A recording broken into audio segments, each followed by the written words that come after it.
ಶ್ರೀ ಸತ್ಯಸಾಯಿ ಸೇವಾ ಸಮಿತಿಯ ಆಶ್ರಯದಡಿ ಯಶಸ್ವಿಯಾಗಿ ಸಂಪನ್ನಗೊಂಡ ಉಚಿತ ದಂತಚಿಕಿತ್ಸಾ ಶಿಬಿರ.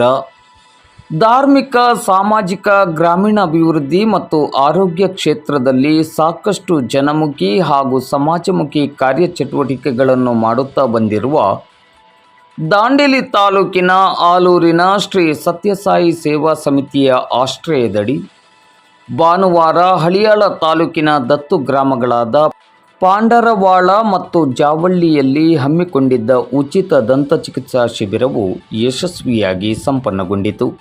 ಶಿಬಿರದ ವೈದ್ಯರುಗಳಾಗಿ ಖ್ಯಾತ ದಂತ ವೈದ್ಯರುಗಳಾದ ಡಾಕ್ಟರ್ ವೆಂಕಟೇಶ್ ಮತ್ತು ಡಾಕ್ಟರ್ ಗಿರಿಜಾ ಅವರು ಭಾಗವಹಿಸಿ ದಂತ ತಪಾಸಣೆ ಮತ್ತು ಚಿಕಿತ್ಸೆಯನ್ನು ಮಾಡಿದರು. ಈ ಸಂದರ್ಭದಲ್ಲಿ ಶ್ರೀ ಸತ್ಯಸಾಯಿ ಸೇವಾ ಸಮಿತಿಯ ರಾಜ್ಯ ಸಂಯೋಜಕರಾದ ಶಿವರಾಜ್ ಗೋಣಿ, ಆಲೂರಿನ ಶ್ರೀ ಸತ್ಯಸಾಯಿ ಸೇವಾ ಸಮಿತಿಯ ಸಂಚಾಲಕರಾದ ಗಣಪತಿ ಬೇಕ್ನೆ, ಸಮಿತಿಯ ಸೇವಾ ಸಂಯೋಜಕರಾದ ಮಾರುತಿ ಸಾವಂತ್, ಸುವರ್ಣ ಮಿರಾಶಿ, ಜ್ಞಾನೇಶ್ವರ ದಾಮ್ನೇಕರ್, ಜಯರಾಮ್ ಪ್ರಭು, ದಯಾನಂದ್ ಡೊಬಲ್ಕರ್, ಸುರೇಶ್ ದಾಮ್ನೇಕರ್ ಹಾಗೂ ಶ್ರೀ ಸತ್ಯಸಾಯಿ ಸೇವಾ ಸಮಿತಿಯ ಪದಾಧಿಕಾರಿಗಳು ಮತ್ತು ಸದಸ್ಯರು ಹಾಗೂ ಬಾಲ ವಿಕಾಸ ಕೇಂದ್ರದ ವಿದ್ಯಾರ್ಥಿಗಳು ಉಪಸ್ಥಿತರಿದ್ದರು. ಶಿಬಿರದಲ್ಲಿ ಒಟ್ಟು 200ಕ್ಕೂ ಅಧಿಕ ಜನರು ಭಾಗವಹಿಸಿ ಶಿಬಿರದ ಪ್ರಯೋಜನವನ್ನು ಪಡೆದುಕೊಂಡರು.